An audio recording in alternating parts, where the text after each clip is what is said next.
भोजपुरी से ज़्यादा हिंदी में करने की चाहत है। अगर मुझे हिंदी में काम मिले तो मैं भोजपुरी से ज़्यादा हिंदी में करना चाहूँगा। थोड़ा पैमाना बड़ा हो जाता है।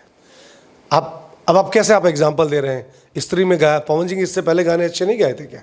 स्त्री में ही गाया है, लेकिन हिंदी में एक गाना गाया और इतना क्लिक हुआ तो ये धूम मची हुई है। ये बेटा निड़हू, मुंबई में अगर रहना है तो चरित्रवान बनना है, एक नाड़ी के साथ हमेशा खुश रहो। पवन जी बहुत अच्छे सिंगर एक्टर भी हैं, बशर्ते कि उनको डायरेक्टर उस तरीके से यूज करे। पवन सिंह से फिल्मों में आपकी दूरी और खेसारी लाल यादव से ज़्यादा नज़दीकियाँ देखी जाती है। दूरी नहीं है, पवन जी को थोड़ा हिंदी के विलन ज़्यादा अच्छे लगते हैं अपनी फिल्म। खेसारी जी बहुत प्रोफेशनल एक्टर हैं। खेसारी जी 30 दिन की फिल्म को 27 दिन में ख़त्म कर सकते हैं, इतना समय देते हैं अपनी फिल्मों को। दिनेश जी, इंडस्ट्री जब भी राइज करती है दिनेश जी के आने के बाद, वो दिनेश जी की फिल्मों से ही करती है। चाहे निरहुआ रिक्शा वाला हो, चाहे राजा बाबू हो, चाहे पटना से पाकिस्तान हो, चाहे निरहुआ हिंदुस्तानी हो, जब जब इंडस्ट्री डाउन से अप हुई है बिकॉज ऑफ दिनेश लाल यादव। तक तो 1 से 3 तक तो मैं ही हूँ, आप लोग 3 के बाद के लिए लड़ाई करिए। तो सच बोल रहे हैं, वो 1 से 3 तक वही हैं आज भी। 20 साल से कब्जा जमाए बैठे हैं। पवन जी बहुत, जिसे कहते हैं ना कि काइंड हार्टेड, बहुत अंदर से, जिसे मोम कहते हैं हम, पवन जी वैसा हृदय है उनका। वो बाहर से ऐसा दिखाते हैं वो भगवान वाला स्टाइल, लेकिन अंदर से बहुत कोमल है। जितना मैंने उनको व्यक्तिगत जाना, तो अगर कभी किसी ने उनसे पैसे मांग लिए, किसी को किसी हेल्प की ज़रूरत थी, जैसे एक हमारे एक स्टाफ था, एक बॉय था, उनकी बिटिया की शादी थी, तो उसने जाके बोल दिया, वो बॉय किसी और का था, स्टाफ किसी और एक्टर का था, उसने जाके बोला कि ये भैया बिटिया का ब्याह, तो मैं 50,000 रुपये दे दें इनके। एक बार बोलने में बंदे ने 50,000 रुपये दे दो, ऐसा नहीं कि 5,000 10,000 दे दो, 50,000 दे दो। तो उस तरीके से, और याद भी नहीं रहता ना, कभी बोलते हैं किसी इंटरव्यू में कि मैंने किसी को पैसा दिया। उस पॉइंट ऑफ व्यू से मैंने पवन जी के बारे में, खेसारी जी भी बहुत हेल्प करते हैं, लेकिन उनका थोड़ा मीडिया में आ जाता है, वो मुझे अच्छा नहीं लगता। आप किसी की हेल्प करें तो मीडिया में ना डालें। मतलब पवन सिंह की छिप जाती है और इनकी छप जाती है। हाँ, उनकी छप जाती है थोड़ा सा। गुंडई का छोड़ देनी, सारी दुनिया बदमाश हो गई। हिंदी में भी काम कर सकते हैं और अच्छा काम, बहुत जल्दी में है लोग, तो जो जितनी जल्दी में आएगा उतनी जल्दी में तैयारी से आएंगे, उतना लंबा चलेंगे। ये बात आज के युवाओं को याद रखनी चाहिए। मौका मिल जाए, मौका मिल जाएगा तो करेंगे क्या? कैमरा देखते पसीने छूटते बड़े बड़ों। जब 6 दिन के सफ़र में जाते हैं, 7 दिन के सफ़र में जाते हैं, तो इतनी तैयारी करते हैं। आप अपने करियर के सफ़र में यूँ ही निकल देते हैं। ये जवन तू कर रहल बाड़े ना 200-250 पिक्चर में यह कैले बानी हम, तो हमके तलवार मत दिखाओ, वो उसमें था डायलॉग। भी चाहते हैं कि हमको थोड़ा क्षेत्रीय भाषा की फिल्मों से अलग भी काम मिले। मैं भोजपुरी छोड़ने की बात नहीं कर रहा हूँ, ये तो माता है, ये तो रोजी रोटी है, इसने ही पहचान दी। फिल्म भी आई 10वीं, तो धीरे धीरे हिंदी में एंटर कर रहा हूँ। हर कलाकार की इच्छा होती है कि वो एक दायरा तोड़कर पूरे देश के कलाकार के रूप में किया। वहाँ मुझे फेलोशिप, पैसे मिलते थे काम सीखने के। मैंने पैसे दे के नहीं, पैसे लेके काम सीखा। काम करना आसान है या बॉलीवुड में? भोजपुरी में, भोजपुरी में बहुत आसान है, बहुत मौके मिलते हैं लोगों को। इतना मौका बॉलीवुड में मिलता नहीं है। प्रॉब्लम है हमको लिमिट, जितने में उनका जितना वहाँ एक दिन की शूटिंग का खर्चा होता है ना, उतने में हमारी पूरी भोजपुरी इंडस्ट्री, जो कि हम दावा करते हैं इतनी बड़ी इंडस्ट्री है, इस इंडस्ट्री की अपनी कोई एसोसिएशन नहीं है कि Bhojpuri actor association, Bhojpuri producer association, कोई एसोसिएशन। बजट बढ़ रहा है, फिल्में फ्लॉप हो रही हैं, सिनेमा हॉल में फिल्में चल नहीं रही हैं। बिना कंप्रोमाइज काम नहीं मिलता लड़कियों के लिए। नहीं, गलत बात है, ऐसा कुछ नहीं है। भोजपुरी में ही आसान है सबसे ज़्यादा। आप टैलेंट है यूट्यूब पे या जो रील्स पे लड़कियां इतनी आ रही हैं, उनको मौका मिल रहा है ना। आप टैलेंट तो दिखाइए। साथ एक दाग सिनेमा के साथ लगा है। ये दाग किसी इंडस्ट्री, अभी मलयालम इंडस्ट्री के ऊपर कितना बड़ा बवाल हुआ। मलयालम इंडस्ट्री की न्यूज़ मिली होगी आपको। वो तो इतनी बड़ी इंडस्ट्री है, वो तो सबसे ज़्यादा नेशनल अवार्ड पाने वाली इंडस्ट्री है। भोजपुरी तो उस मुकाबले में कुछ नहीं है। तो ये हर इंडस्ट्री पर इल्ज़ाम लगता है, लेकिन उन लोगों से कहना कि ऐसा बहुत नहीं है। कुछ एक लोग होंगे जिनकी हरकतों ने इंडस्ट्री को बदनाम किया है, वरना मैं फिर कह रहा हूँ, हमारे यहाँ तो ढूंढी जाती हैं हीरोइनें, मिल नहीं रही हैं नई हीरोइन के। जीवन में खुश नहीं रहेंगे तो याद रखिएगा कभी आप अच्छा अभिनय नहीं कर पाएंगे। पिटता हूँ तब उनको दुख होता है। जब मैं पिटता हूँ तो मेरी बेटी को भी तकलीफ होती है, पापा मार खा रहे हैं, पत्नी को भी अच्छा नहीं लगता। कौन पत्नी चाहेगी कि उसका पति पर्दे पे पिट रहा हो? तो वहाँ पे तकलीफ होती है, बाकी किसी बात पे ऑब्जेक्शन नहीं ले। उनको मालूम है कि अगर ये विलन का जॉब कर रहा है तो ये सब कांड तो करने पड़ेंगे। लव यू रागिनी, तुम्हारे सपोर्ट से ही यहाँ तक पहुँचा हूँ और हमेशा तुमने मेरा सहयोग किया है। स्क्रीन पे जो मैं काम करता हूँ, जो इतना खुल के और इतना रिलैक्स काम कर पाता हूँ, वो because of you. I love you. बड़ी प्यारी सी रुमझुम नाम है उसका, उसको एक्टिंग का शौक नहीं है और भोजपुरी उसको बिल्कुल पसंद नहीं है। भोजपुरी फिल्में वो नहीं देखती। मेरी फिल्में बचपन में देखती थी, अब नहीं देखती वो। हिंदी फिल्में देखती है, हिंदी भी कम देखती है। सिंगिंग कर रही है, सिंगिंग की ट्रेनिंग कर रही है, उसको सिंगर बनना है। अभी हमारे साथ संजय पांडे हैं जो 100 से अधिक फिल्मों में अभिनय कर चुके हैं। बतौर एक्टर अभी फिलहाल काम कर रहे हैं। इनकी कई फिल्में अभी बतौर एक्टर आई है। फिलहाल इनका एक वेब सीरीज काफ़ी ज़्यादा चर्चे में है, खाकी।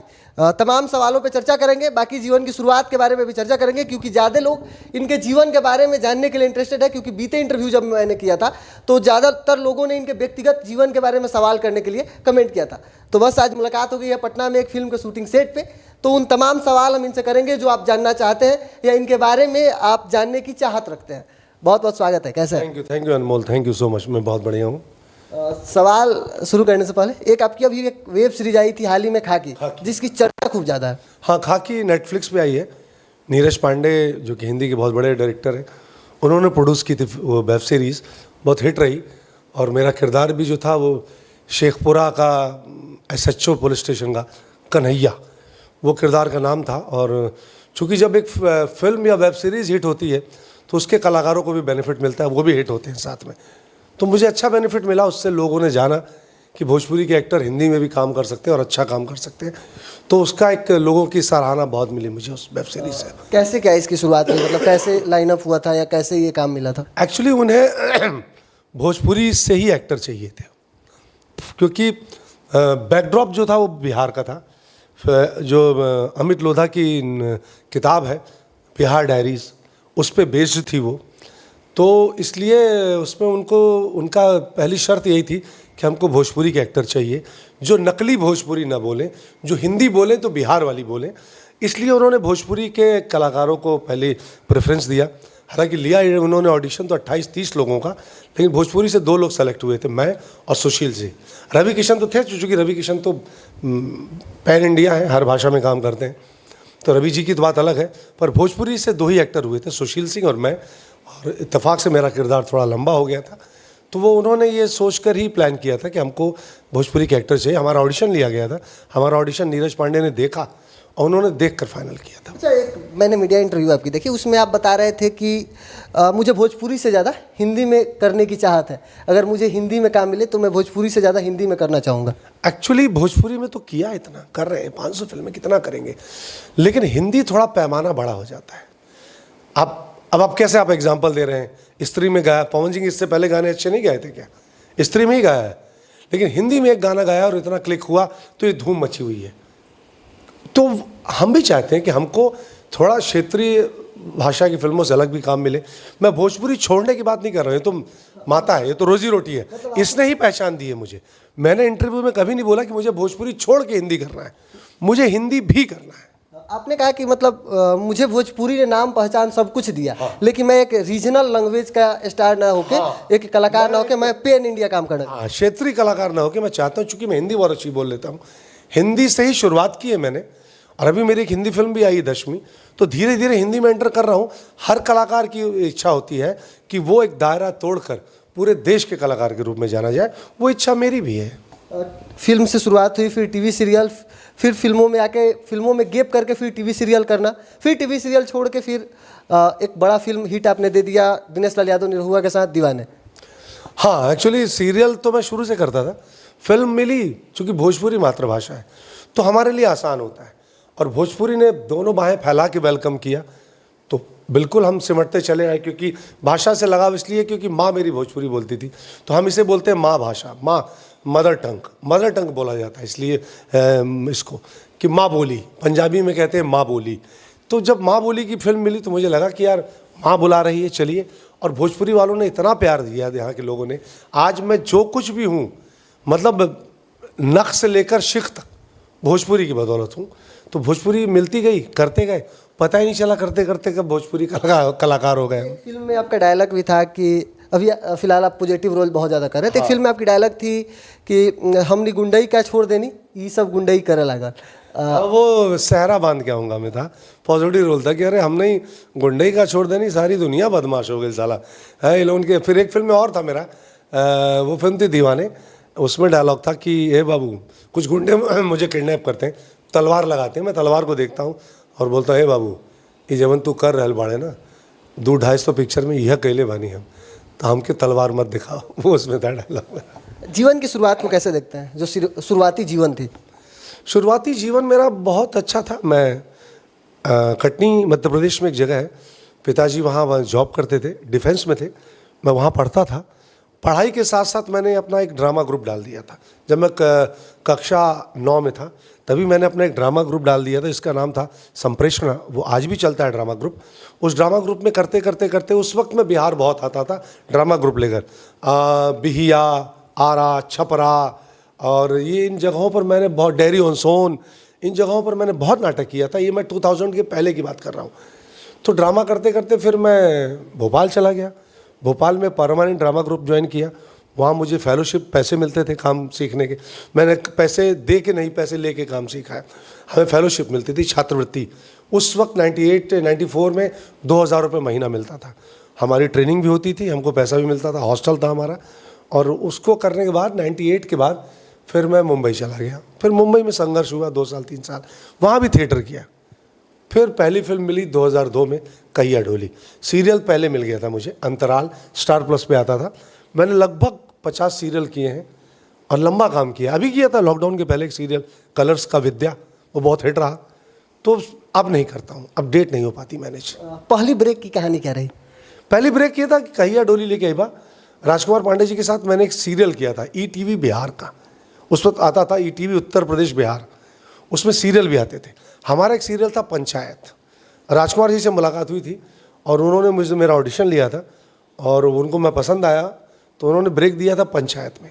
पंचायत बंद हो गया था और राजकुमार जी को एक फिल्म मिली थी कहिया डोली लेके आई बा एज अ डायरेक्टर। उनकी भी ये पहली फिल्म थी, तो उसमें विलन की ज़रूरत थी। तो उन्होंने प्रोड्यूसर से कहा कि मैं एक एक्टर को जानता हूँ, संजय पांडे, बहुत अच्छा एक्टर है, विलन में उसको लाना चाहूँगा। मेरे पास फ़ोन आया, राज जी से बात हुई, फिर उस फिल्म में आया। उसके बाद फिर शुरुआत हुई, चल पड़ा मामला। व्यक्तिगत अब भोजपुरी इंडस्ट्री को लेकर हम चर्चा करेंगे फिलहाल, क्योंकि भोजपुरी इंडस्ट्री पे एक बहुत बड़ा अश्लीलता का कलंक लगा हुआ है। और लोग आए दिन ये सवाल भी होते हैं कि क्या भोजपुरी बढ़ रही है या भोजपुरी खत्म हो रही है? भोजपुरी बढ़ रही है। भोजपुरी कभी ख़त्म नहीं हुई, अब तो कभी ख़त्म नहीं होगी, क्योंकि अब इसका दर्शक का पैमाना इतना बड़ा हो गया है ना कि अब भोजपुरी ख़त्म होने वाली नहीं, चलती रहेगी। अब भोजपुरी ये है कि सिनेमा हॉल से सिमट के ड्राइंग हॉल में आ गई है। अब लोग घरों में देख रहे हैं भोजपुरी। अश्लीलता का टैग तो हट चुका है, पहले हट गया है। लॉकडाउन के बाद ये टैग हट गया है। अब साफ़ सुथरी फिल्में बन रही हैं, पारिवारिक फिल्में बन रही हैं, लोग अपने घरों में बैठ के देख रहे हैं। मतलब भोजपुरी अश्लील है या वो लिमिटेड गाने अश्लील हैं जिन पर अश्लीलता की दाग है? गाने हैं। हम क्या होता है, एल्बम जैसे आप भोजपुरी डालो वैसे ही गाने आ जाते हैं, तो लोगों को लगता है कि ये इंडस्ट्री है। जो इंडस्ट्री के बाहर के लोग हैं उनको नहीं पता कि एल्बम के गाने हैं।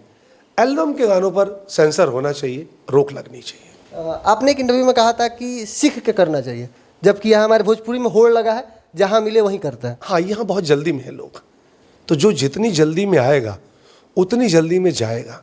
जब आप घर से लंबी यात्रा के लिए निकलते हैं तो लंबी तैयारी करते हैं ना, 2 दिन से तैयारी चल रही है, कपड़े पैक हो रहे हैं, सब सामान सही हो रहा है, गाड़ी रिपेयर हो रही है, सर्विसिंग हो रही है कि आपको बाय रोड जाना है, लंबा सफ़र है।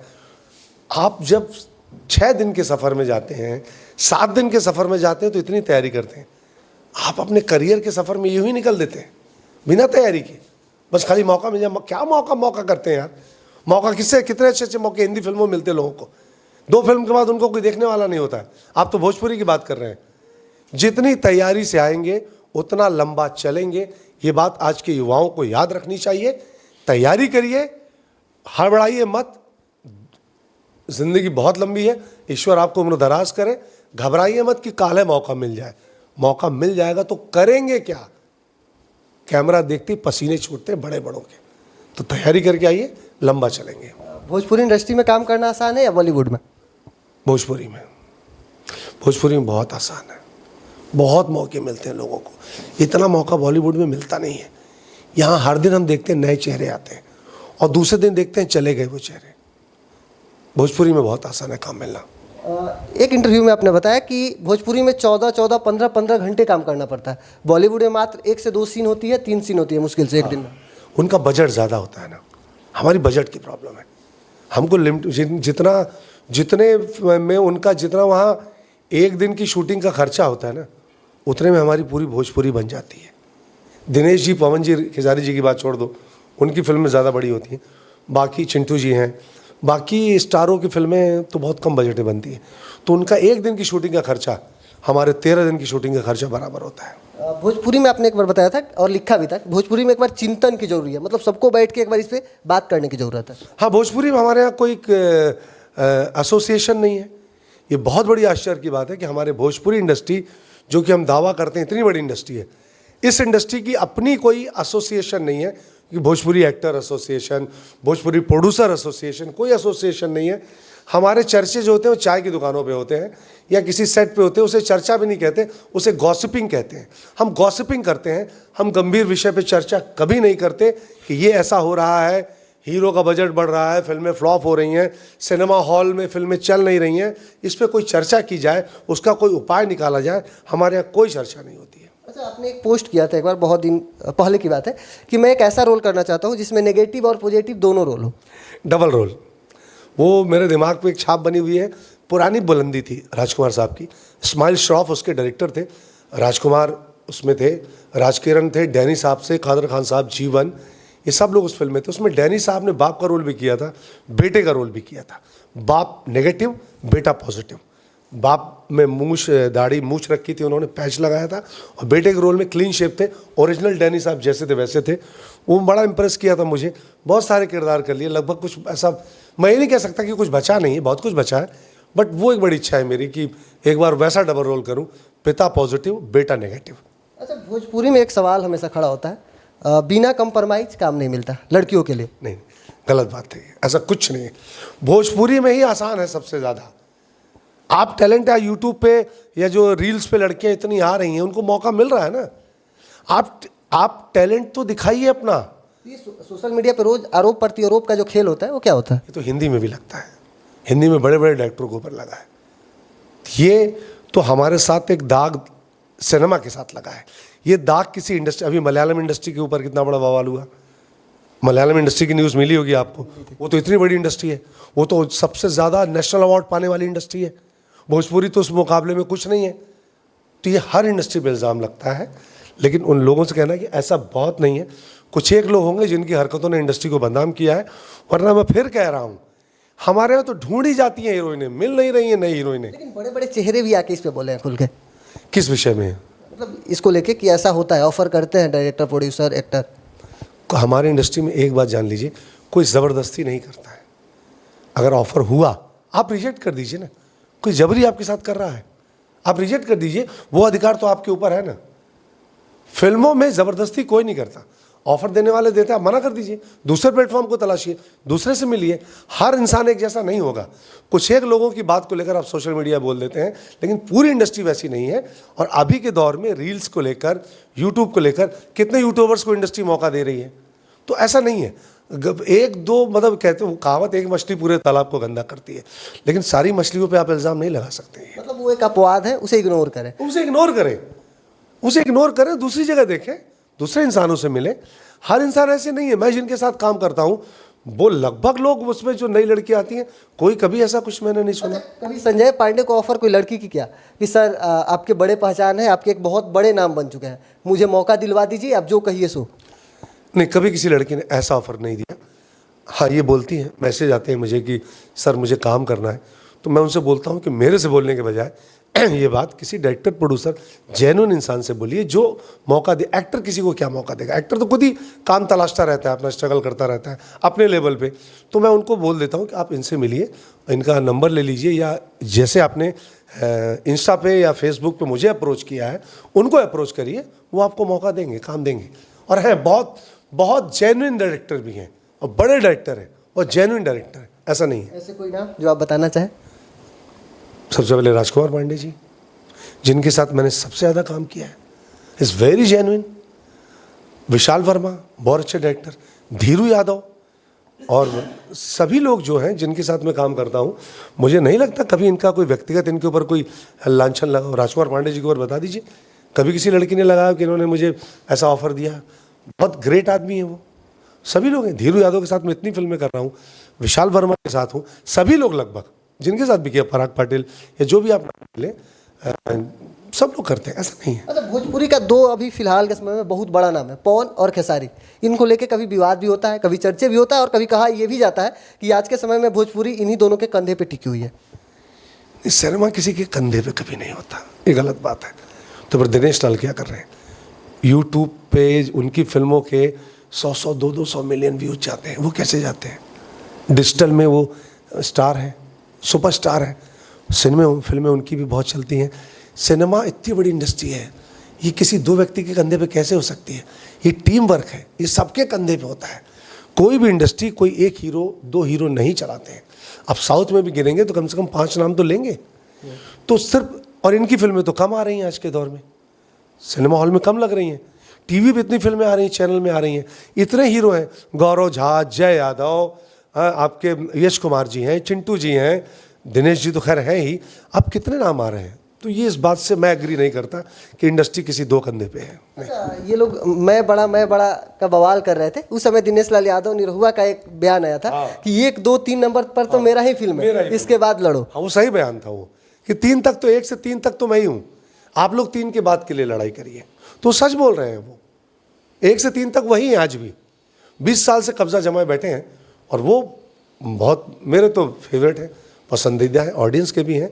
और एक बात और मैं आपके चैनल के माध्यम से बोल दूं कि इंडस्ट्री जब भी राइज करती है दिनेश जी के आने के बाद, वो दिनेश जी की फिल्मों से ही करती है।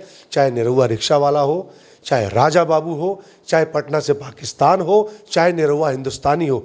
जब जब इंडस्ट्री डाउन से अप हुई है, because of Dinesh Lal Yadav film, इसीलिए जुबली स्टार भी कहे जाते हैं। इसीलिए वो जुबली स्टार कहे जाते हैं। राइट। पवन खेसारी के बारे में अगर विशेष कुछ बताना हो तो क्या कहेंगे? पवन जी बहुत अच्छे सिंगर, एक्टर भी हैं, बशर्ते कि उनको डायरेक्टर उस तरीके से यूज़ करे। उस तरीके की फिल्में नहीं मिलती, लोग डर के मारे उनको एक्शन फिल्में ही ऑफर करते हैं, और एक्शन फिल्में अब भोजपुरी में कम हो गई हैं। पवन जी को दूसरे ट्रैक भी देखने चाहिए, मतलब परफॉर्मेंस का अलग तरीके की परफॉर्मेंस, क्योंकि एक्शन बहुत किया है पवन जी ने।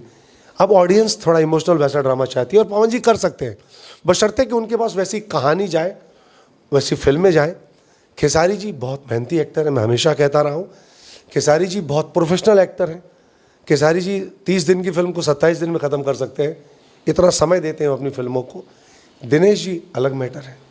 पवन सिंह से फिल्मों में आपकी दूरी और खेसारी लाल यादव से ज़्यादा नज़दीकियाँ देखी जाती है? दूरी नहीं है, पवन जी को थोड़ा हिंदी के विलन ज़्यादा अच्छे लगते हैं अपनी फिल्मों में। उनका पर्सनल इंटरेस्ट होता है कि भैया आप थोड़ा हिंदी के विलन लाइए जिनको मैं मारूं। तो महेश मांजरेकर, प्रदीप रावत, इन लोगों को कि एक थोड़ा चेहरा नया हो, वो उनको पसंद करते हैं। पवन जी के साथ मुझे फिल्में ऑफर कम होती हैं। अभी सूर्यवंशम में मैं ही विलन था, लेकिन पवन जी की डेट 2-3 बार हिली। निशांत उज्ज्वल ने मुझसे कहा था, मैं फिल्म कर रहा था, लेकिन 3 बार डेटें हिली तो मेरी थोड़ा सी डेट नहीं मिल पाई, डेट क्लैश कर गई। नहीं तो मैं सूर्यवंशम में कर रहा था उनके साथ।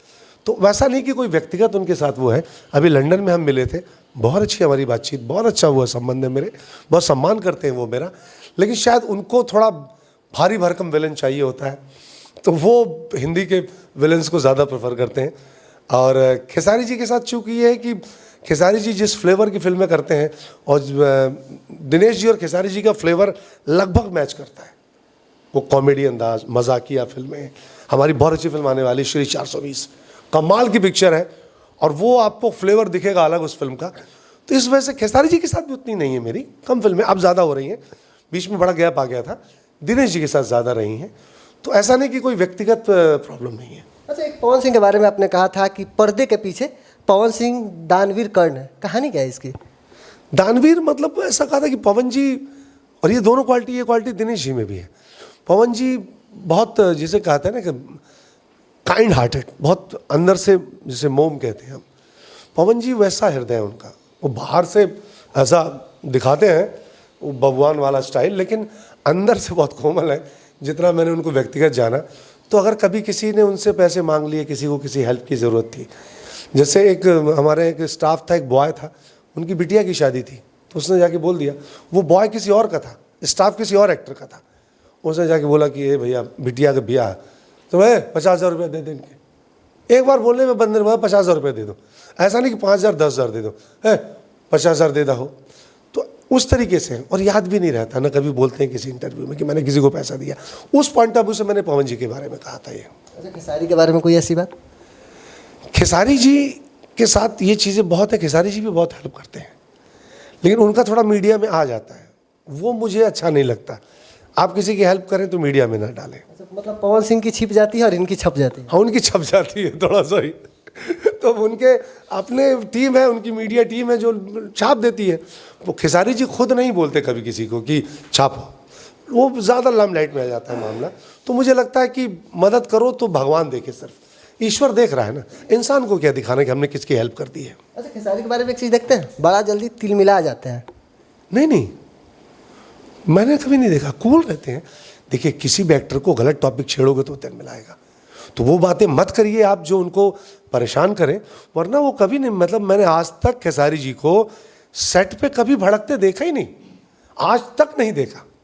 मैं कैसे कह दूँ पवन जी खेसारी जी भड़का, नहीं, कभी नहीं। वो आप लोग सवाल ऐसे करते होंगे कि वो तिल मिलाते होंगे। यूट्यूबरों के जवाब देने के लिए लाइव आ जाते हैं, इसलिए मैंने कहा कि मतलब यूट्यूबरों को जवाब देने के लिए इतने बड़े सुपरस्टार को लाइव आने की क्या जरूरत? हाँ, वो लाइव थोड़ा ज़्यादा आ जाते हैं, तो वो उनकी टीम उनको कहती होगी कि लाइव आइए, क्योंकि हमारे स्टार्स को कई बार टीम ऑपरेट कर रही होती है, मैनेज कर रही होती है। खेसारी जी की अपनी मैनेजर टीम है, तो कई बार हो सकता है टीम कहती होगी भैया इस वक्त आना ज़रूरी है, तो भैया आ जाते होंगे, उसमें भैया की कोई गलती नहीं है। अच्छा, आपके व्यक्तिगत जीवन से कुछ सवाल हम करना चाहेंगे। आपकी व्यक्तिगत जीवन फिलहाल कैसी है? व्यक्तिगत जीवन बहुत अच्छा है मेरा।